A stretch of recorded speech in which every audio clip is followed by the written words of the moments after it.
Actually, I'm not into heavy metal. Actually, I hate heavy metal.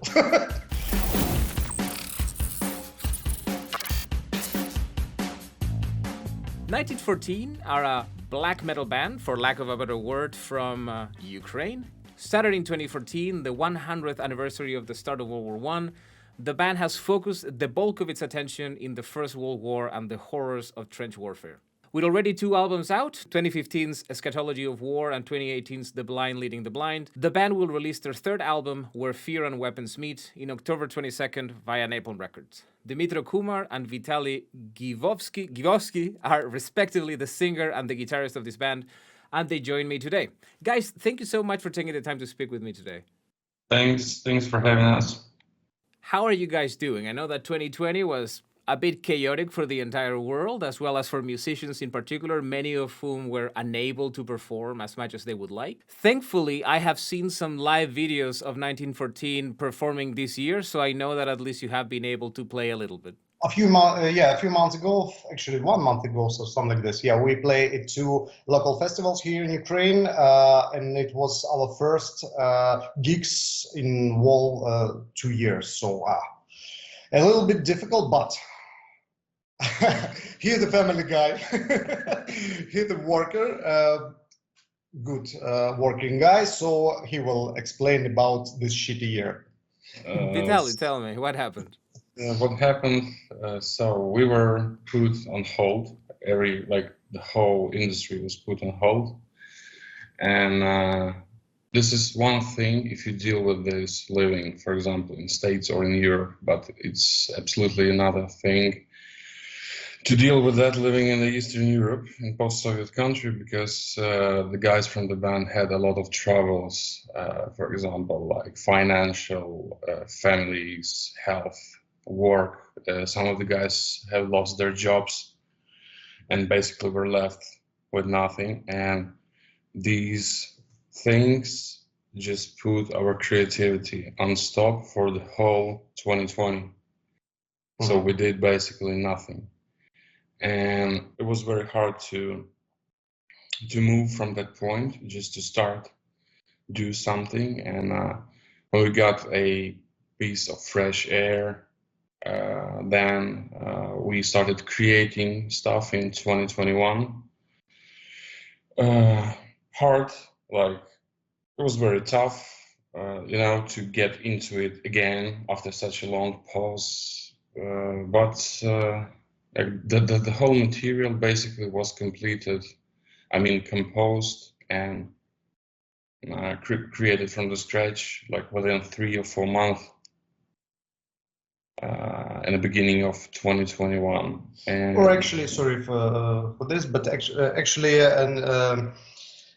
we started with the wall material somewhere in the middle of November 2020, time like this.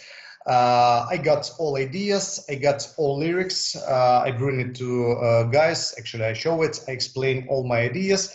But we spent, as Vitaliy told you, we spent all 2020 like in some hibernation. Yeah, cryogenic sleep, just shitbags, just you sitting and waiting something, and you don't know which exactly your waits. But in the 3 months, in the 3 winter months, we actually create all our songs for a new album. We just sitting on the Vitaliy apartments and just close those out. I have an idea, so I have let's check it. I have some riff in my mind. It sounds like, and I'm just singing the riff, some la la la la la la la, and Vitaliy and I'm a bass player. Come on, man, it's crap, but okay, let's try it. Okay, we can do it. So something like this. So it was a couple of months of really intense work, and and we entered the studio early April this year. I am not sure, of course, how the situation was in Ukraine in regards to lockdowns. Did you have to stay at home as well while this was happening? Nominally, yes. So at the very beginning of the lockdown, we had very strict and very hard rules. Since everything was closed, you didn't even have the need to go outside because everything. There's nothing to do, right? Absolutely. And you know, when you're sitting within four walls, it's kind of depressing sometimes. Yeah, the inspiration, I can imagine, is much more difficult to come from, especially for an artist, and because you benefit from the interaction with other people as well as with your own the people who consume your art, and suddenly to lose all of that feedback and also just the mental health damage of just being locked up all the time, that certainly affects how much creative output you can create. Not actually art or creating something. You even can buy an alcohol. So it's a problem. Oh, It's a huge problem if you can't buy an alcohol. Oh, But we have a bass player who makes an exquisite moonshine. yeah. oh, fantastic. How do you call it there? Moonshine, Samogon. Samogon. Okay, so it's like rakia in Serbia? Something like this. The type of, rakia, skuzi, or grappa, or chacha, slivovica in different countries, in different Slavic countries. The home distilled alcohol. So it's a big part of the creative process of 1914. Yes, so that's why we prepared this new album in 3 months, because our bass guitar player got something for us. Yeah. Excellent. That whatever works. Take me back to the beginning, not of 1914, but of your own development as a musician. What was the thing that attracted you to heavy metal? For example, in my case, it was, I think, Iron Maiden, and just first seeing Eddie in a poster that was like, I don't know what that is. I want to know more about it. And then just getting really hooked with the music, and then the community of heavy metal. What attracted you to it? Actually, I'm not into heavy metal. Actually, I hate heavy metal. So It's punk.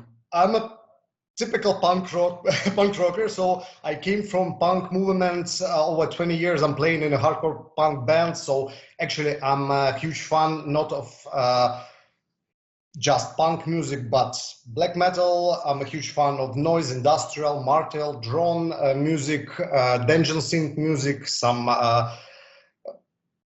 a lot of type of music. So I'm a huge fan of noise, of Japanese noise like Merzbow, Masona, Gero Geri Gegege, and other stuff. So no, I'm totally not into heavy metal. But you are into black metal then. So into metal then, so that we don't restrict it to just kind of traditional heavy metal. What attracted you to metal as a very big genre, including black metal? What was the thing that hooked you to it? Okay, somewhere in 1997 maybe, or even 96, first time I heard Ducktron. And that's all. So I'm totally falling in love with Transylvanian Hunger, and that's all.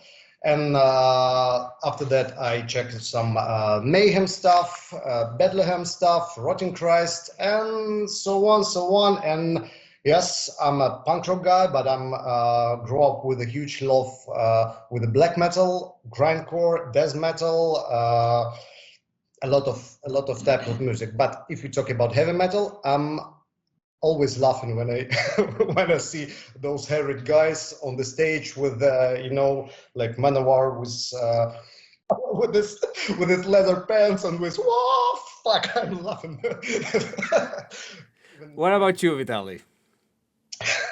And as an opposite to Dmytro, I'm like more into metal stuff. I'm younger, first of all. And he is the high-red guy. And I'm the haired guy. Rammstein band introduced a heavy sound to me when I was a school kid, like more than 20 years ago. Sepultura's roots shaped me into like a metal direction. And then bands like Hypocrisy, Cannibal Corpse, Behemoth, Morbid Angel formed like that more narrow metal vision. And most of my life I play death metal, like melodic death, trash death, something like that. And I'm like spinning around melodic stuff mostly. Take me back to 2014 in this case. You know, it's the 100th anniversary of World War I, and you start 1914. I don't know if you started it necessarily with that name from the very beginning. Did you always know that you were going to be touching upon World War One. What, considering what is this punk background that you have and that you were involved in this type of bands, what pushed you towards creating this? Actually, all my life, I'm a huge fan of those part of history, all stories about Great War, and history in general. Yeah. So even in my hardcore and punk rock bands, I often create some songs called even 1914.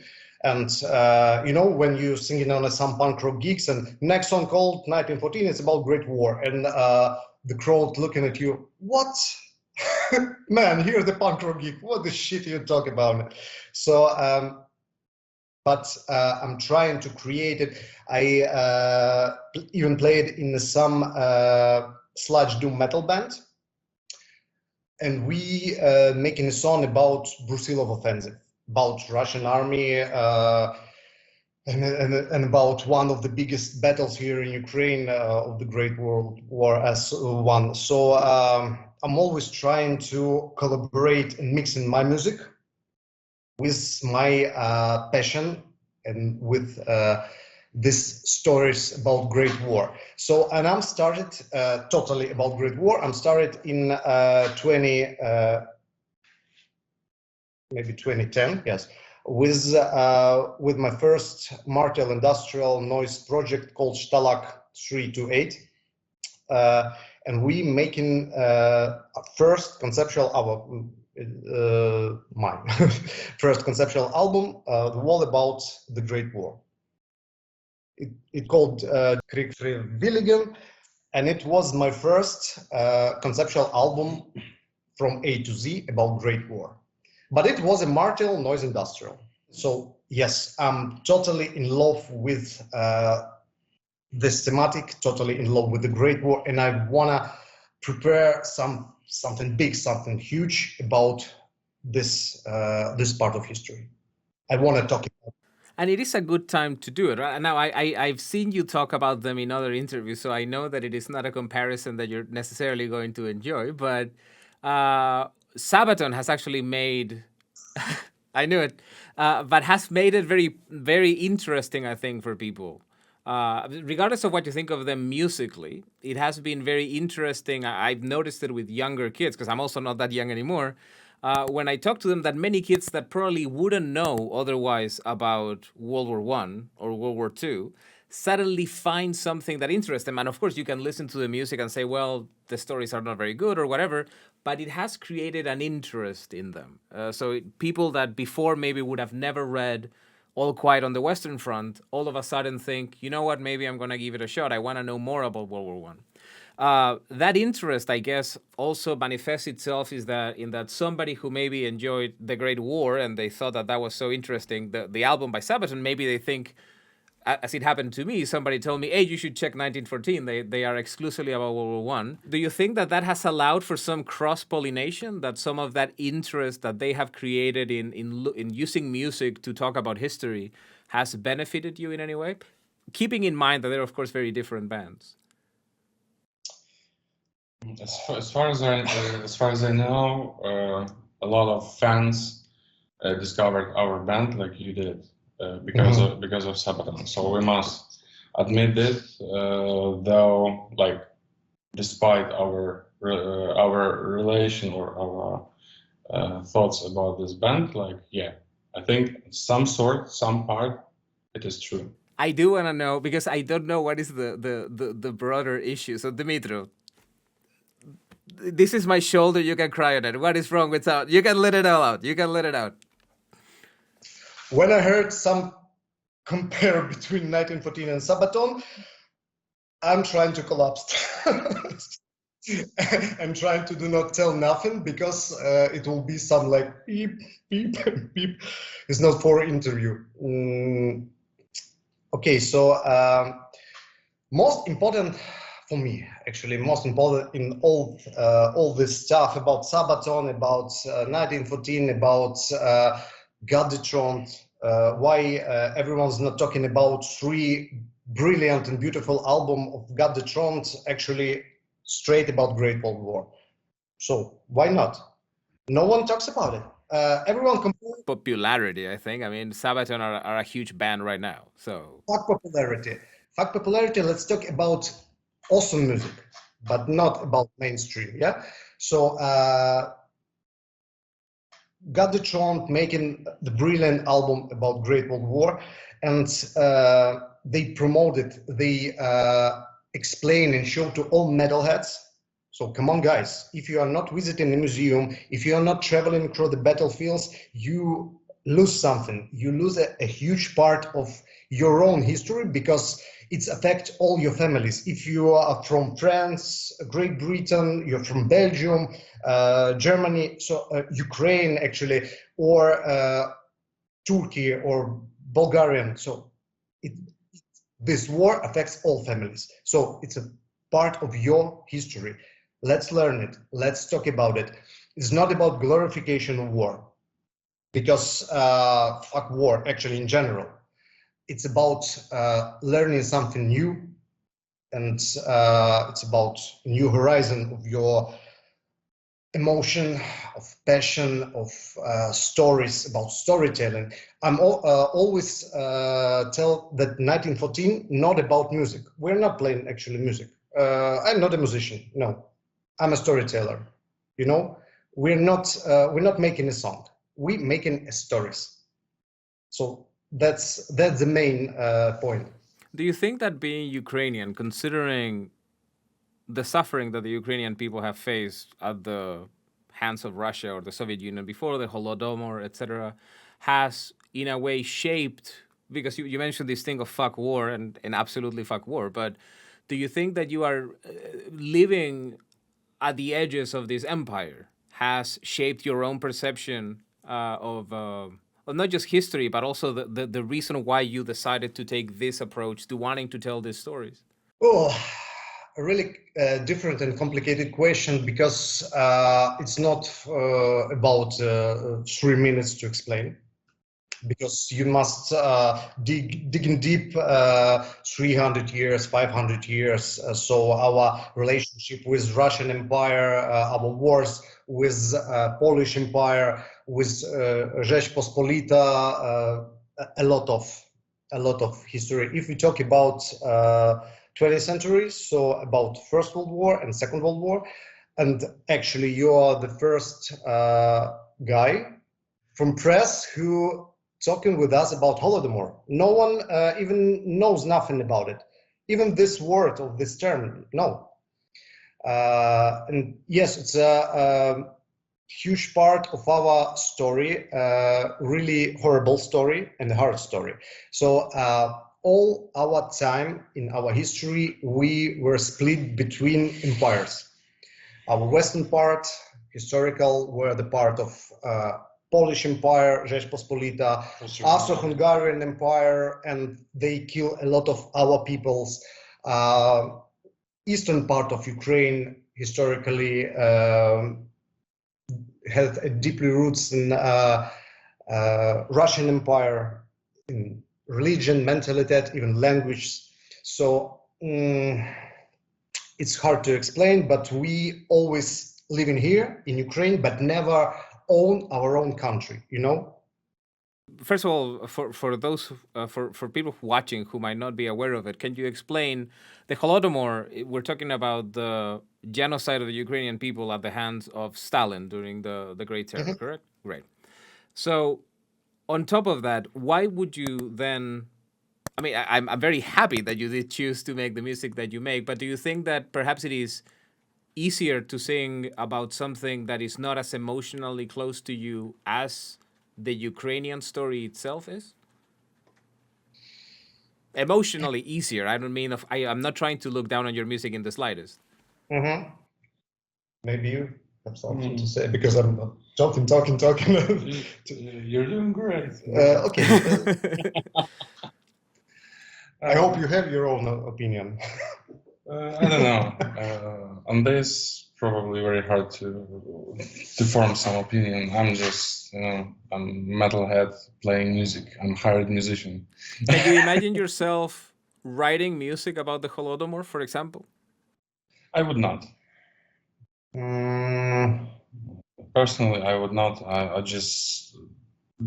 I cannot find a precise answer why, but I just have a feeling that I wouldn't. You know, in the same scene, you're asking about song of about Holodomor. The same scene, like creating a song about Shoah, The Holocaust, during yeah. the Holocaust. You know, so we creating a band and playing some music about Holocaust. Is it funny? I mean, No. Angel of Death by Slayer. Okay, one song.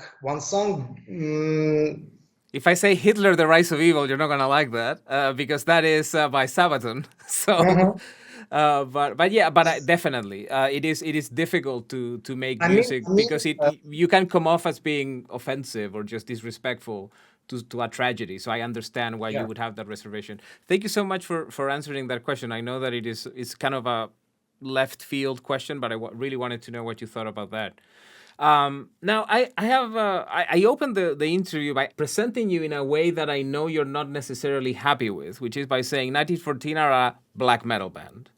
But that is not often, I think, what you would like to be called. So, for example, Vitaliy, how would you refer to this? Because I've heard black metal / sludge or death sludge, or what would you call it? Out of curiosity, I mean, it doesn't really matter, it's just a label, but I am curious how an artist himself sees the music that he creates. So, first of all, 1914 is a 5-piece band, 5 musicians with absolutely different, like polar music tastes, and we just try to do something that every one of us will like equally. And what comes on the cross section is our music, and we are playing on black metal shows and festivals. We play on death metal shows and festivals. We play on doom shows and festivals. Hardcore punk. And hardcore punk is a separate stuff. It was just once, and I was drunk.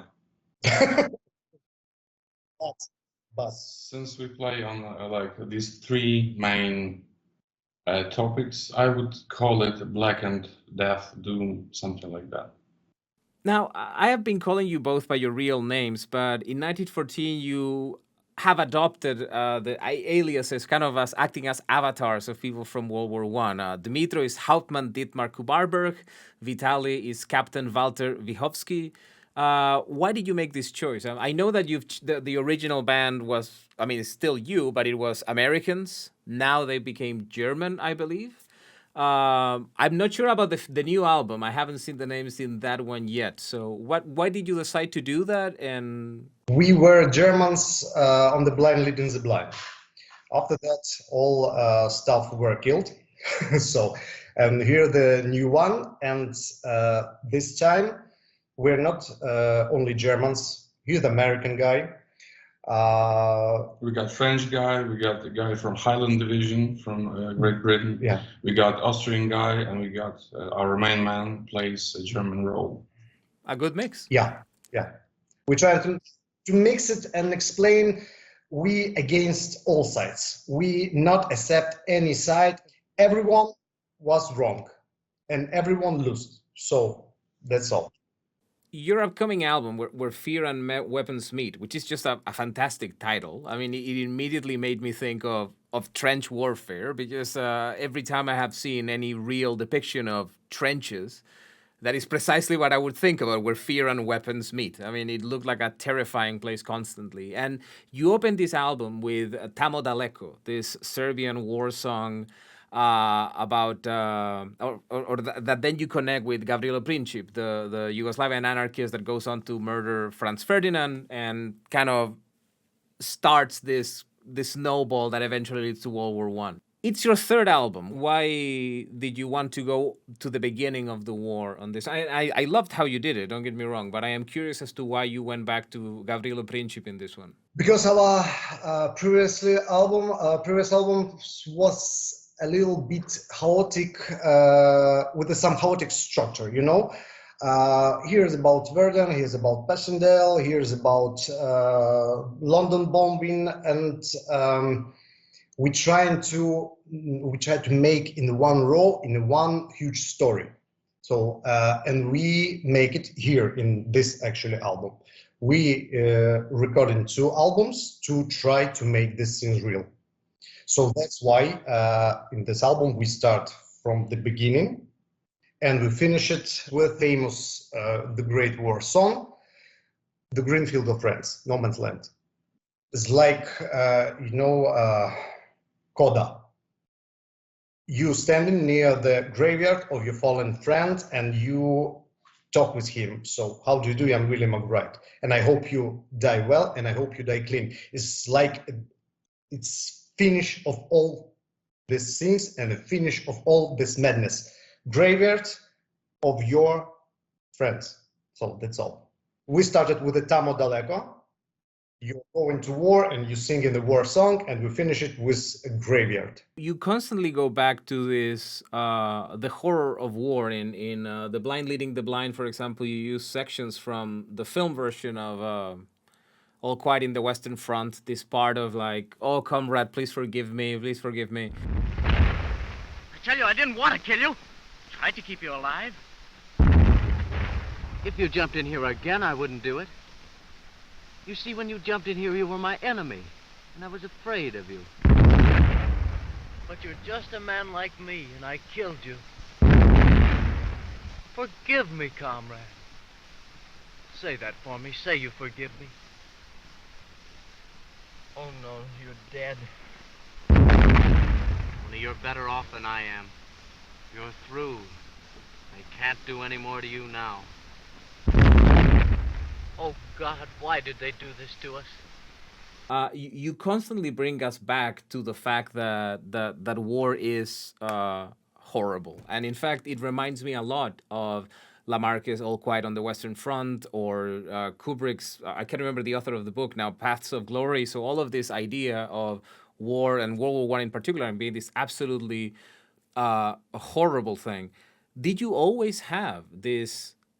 I mean, I agree with the view of war, but I think that it often happens when you're young. You see war and militarism and nationalism maybe in more positive terms than you do as you grow older and you become more familiar with the atrocities of it. Did you ever have a moment where you thought, I would sign up, I would go, I would fight, I would do all of this stuff? A difficult question. No. As for me, never. As I told you, I came from the punk movement, so it's totally about anti-war, it's totally about personal anarchism and a lot of actually anti-military things. But it's awesome and good to be an anarchist somewhere in Germany when the government gives you money and you cannot do something and fuck all work and job. So it's a little bit awesome to be an anarchist maybe in Belgium or Netherlands, I don't know, but I think so.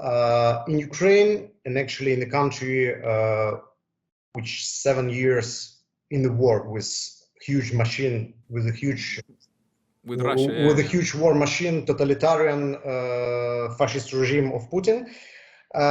You cannot be anti-militarian guy in general, because your life, your family lives depends on those young guys, those military young guys who dies every day in our border.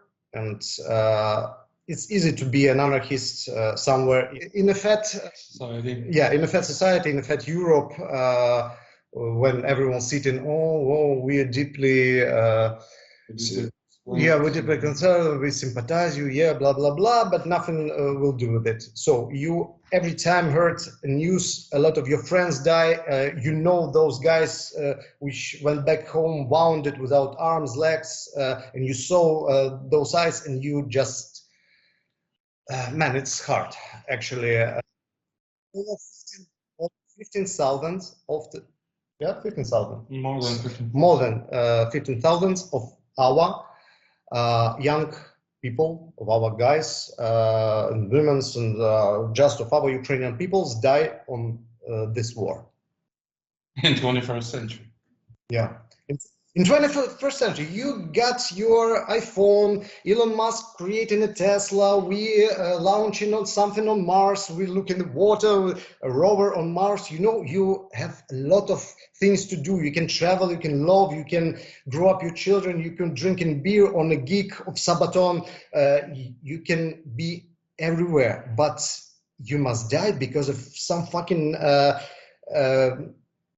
fascist empire want to invade you. Yeah, no, I'm currently working on a project that deals with, it's unrelated to Ukraine, with blasphemy laws around the world. And I was just reading just yesterday, as a matter of fact, the kind of religious repression that Russia is implementing on Crimea, that it has closed down Ukrainian churches even, and has acted in a way that simply seeks to erase Ukrainian culture and belief and religion from the Crimean region. It's an absolute crime against humanity, and it shouldn't be happening. So I am sincerely sorry that you have experienced personal losses connected to that, because it is an absolute atrocity, and it's a travesty that this man is able to get away with what he is doing. And by that man, I mean, of course, Vladimir Putin. Let's hope I don't get poisoned in a park for saying that, but you know, we'll see what happens. Connected to that idea, one of the things that have happened in Ukraine since the invasion is that, together with many people who have volunteered to fight for Ukraine because Russia has invaded them illegally, there has been a proliferation of neo-Nazism in Ukraine. There was recently a fairly significant neo-Nazi festival. Azov division was even used Nazi paraphernalia in the military part. So when I was researching 1914 for the interview, I knew the band before, there were people who were asking, like, are they Nazis? So I can just ask you directly. I kind of know the answer already, but I will ask you directly. Are you a Nazi band? You ask me directly, and I give you Direct answer. Direct answer. Fuck Nazism. Fuck NSBM. Fuck communism. Fuck every totalitarian shithead. If you have no brains in your fucking head, so okay, you can choose between Nazis, between commies, between blah blah blah, some shitty ideas and ideologies. I don't give a fuck about it. I will hate you. But has it become a problem in Ukraine? Because whenever you are in a war situation, understandably, extremism rises as well, because people get desperate and they try to find solutions. This isn't an excuse, but it is just the way in which things happen. Has that become a problem in the metal scene in Ukraine? No. Actually, no. Maybe in the whole society, something like this, because a lot of our government, part of our government, trying to collaborate with some neo-Nazi group and trying to protect them and give them money and try to control them, and they became some private armies. Yes, but yeah, it's a part of our government actually, and the part of our police department. But if you talk about metal scene, no, we haven't those type of problem, or just I cannot recognize it, maybe because I'm not deeply in Ukrainian metal scene actually. Sorry about it, but I'm laughing when I see those long-haired guys with the corpse paint and. Yeah, I mean, but at the same time, you don't have a long hair, but your beard goes down to here. Yeah, you know, I'm joking, but yes, I know here in Ukraine we have a few Nazi festivals, straight Nazi festivals. Let's call the thing like this. A lot of people visited it, but we never collaborate with bands who playing on the stage with those bands. We never collaborate with. I can control the people who visit in our gigs, of course, and I don't know, maybe they visit in far right gigs or far left gigs. So we just playing music for everyone. But as for me, I don't want to play music for commies, for shitty neo-Nazis. But it all depends, you know. I have my straight vision, but it all depends. Not all commies are shitheads. Not all Nazis are shitheads. It depends. You can communicate with some people, you know about their ideas, and you make a conversation and asking why, explain me, and you find some arguments and trying to communicate with them, and maybe you even can explain something. I think that it is one of the challenges now of the music industry, because when you basically try to develop this ideology of never talk to those people, is, well, you're never going to get them to stop being wrong. I mean, and to me, the biggest interest that I have on Nazis or far left extremists is I want them to stop being wrong. And we're not going to get them to stop being wrong by just pretending that they don't exist and not talking to them, or by creating this guilt by association. I recently read an article, I can't remember what magazine it was. Well, this band played in a festival, well, also another band played, and it starts to become a bit inquisitorial, almost religious in nature. Vitaliy, since it looks like Dmytro is super easy to work with, how is it like to write music for his ideas? Because I am sure that when you show him something that he doesn't like, he's super supportive right away. While working on the album, I thought about killing him like 2 or 3 times a week, each week. But you know, when you collaborate with people for years and years, you start being more and more on the same page about different stuff, including music, including songwriting.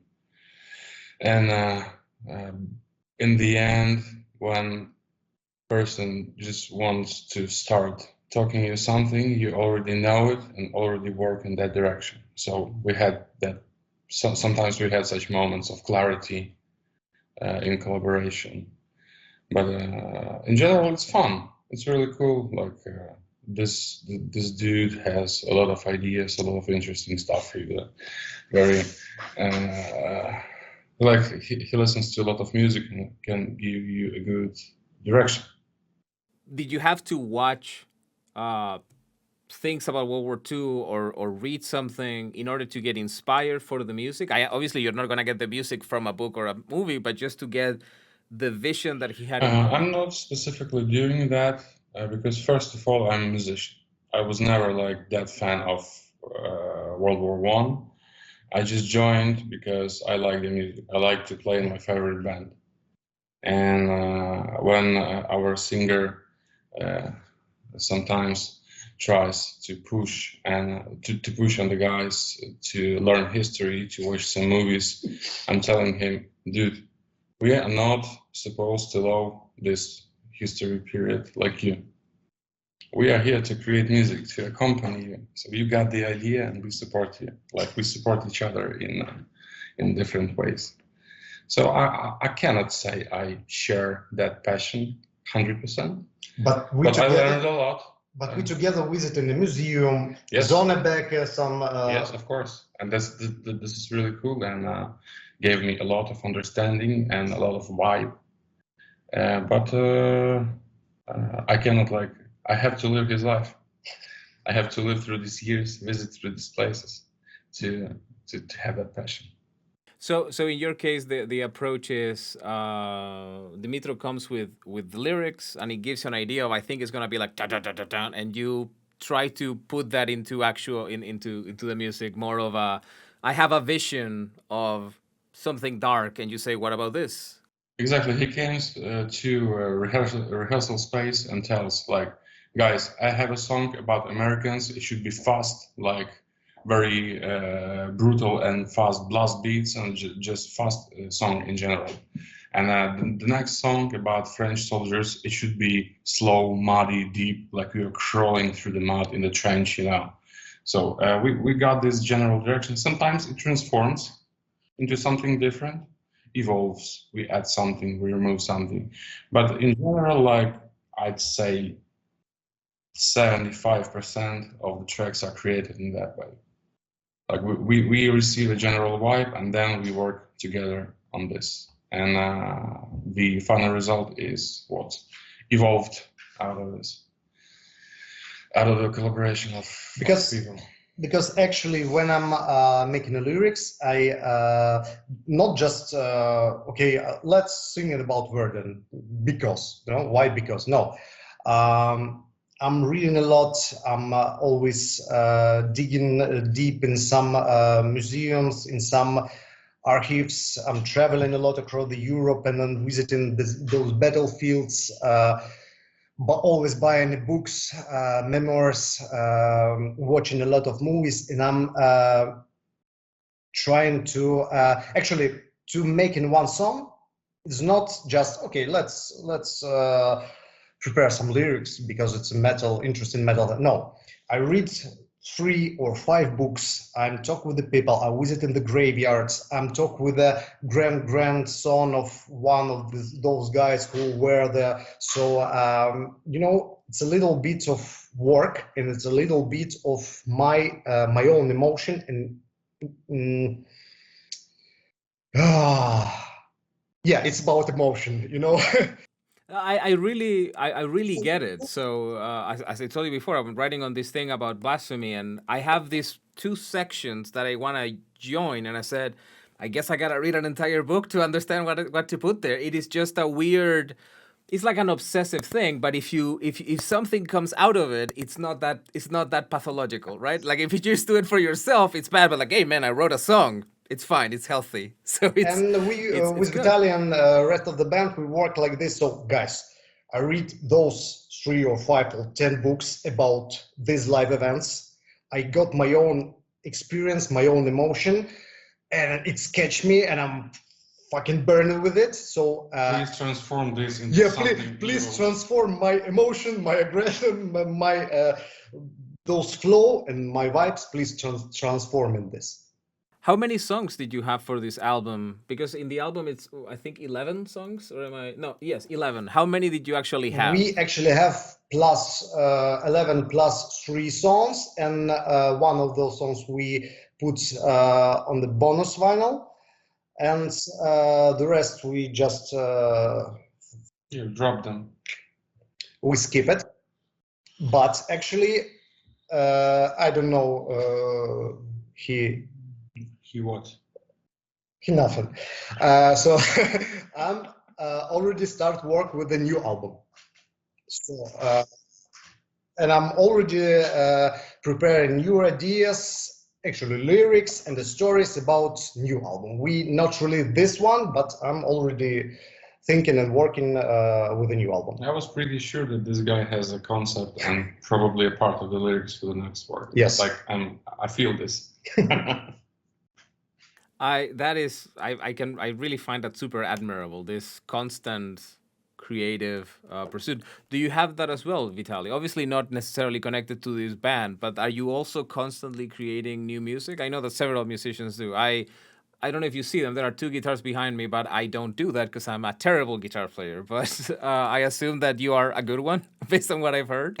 I continue to suck on guitar, and I need a break. I cannot continuously create music because I have a lot of side things. As Dima mentioned, I'm a family guy. I have a 8 to 5 job. I have a couple of other things I have to deal with, and I pick up guitar when I have like a greatest moments of clarity, when there's alcohol present, of course, it's a joke. And so I create, like, sometimes I have waves of creation, then other waves remove it. Yeah. Speaking of having alcohol and the great moments of clarity to write music, I know that in 2022 we're going to see you actually hit the rest of Europe. I know that in the Netherlands you're going to be playing hopefully in April, I think. What is the tentative plans, assuming that things work out? Yeah, our plans are to complete the tours. We are now actively preparing for that, like finalizing some stuff, dealing with the rest of the stuff. I don't know. I don't have anything specific in particular, like some highlights. It's just a tour for the musician, you know. like hundreds of tours done by hundreds of different bands. But it will be our first big tour, and that should last from mid-March to end of May. So it's a piece of work to be done. Over 50 gigs. Over 60, I suppose. Even 60. Yeah. So that would be huge, and we don't make any particular goals. We just want it to be done, you know. Since you mentioned that you're a family guy, how was that conversation at home? I'm gonna be gone for a couple of months, playing music with my friends and drinking a lot. My wife told me, "Yeah, that's cool. That was your passion. That was your life goal. Please go ahead. I'll back you up." That's so beautiful, yeah. man. That's excellent. So that's why I'm divorced. Finally, in this album, you also feature the great talent of Sasha Bull of Me and That Man for Coward, and Nick Holmes of Paradise Lost for a song that already has a video and across marks his place.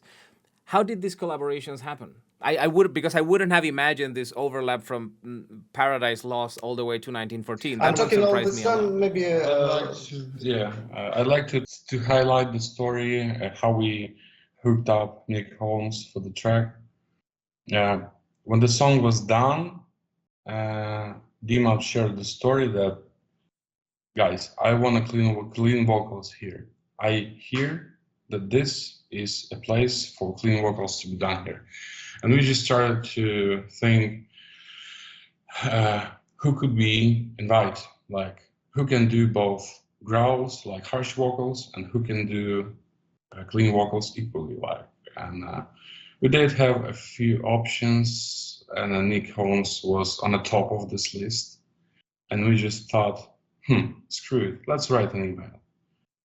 Who knows? It's free, it's free to ask, you know, maybe it will come up. And we received the feedback, we received the answer that, guys, please send the demo tape. This is the first step. We stepped into the studio, recorded a demo tape in one day, in one take almost. Mixed, sent it to Nick, and we received the answer from him directly in a couple of days. Guys, I really love the song. It's awesome. I want to collaborate. So as a hardcore Paradise Lost fans for many, many years, you can imagine how did we feel at that moment. I collect all tapes, all CDs, and all vinyls of Paradise Lost. I'm a huge fan of Paradise Lost since 1995, and I got yes. I mean, fuck yeah! I can imagine it. Even now, I still not believe in it. So that's so great. That's such a cool story. I mean, that you were. Are you serious, or are you pulling my leg? Did you actually own everything that they have from '95? That is such a cool story, then, that you actually got to work with somebody that you look up to as a musician. I grew up on their music, you know. I'm a huge fan, and if you asking me about my top 5 of my top list of bands, of favorite bands. So it's Sabaton first, and what comes after? What are the other 4? 4 times Sabatons and 1 Paradise Lost. So, yes. And Manowar. Guys, thank you so much for giving me so much of your time. I really enjoyed it. I really enjoyed the album, and I really look forward to seeing you live. I know that you're going to be playing here next year, so if all goes well, I really hope to see you live. So Dmytro, Vitaliy, thank you so much for your time. Sincerely, it was really fun. Have a fantastic evening. Have a great day. I'm going to try to find out when the next Sabaton album is coming so that I can send you all the information here on Skype. Take care, guys. Bye-bye.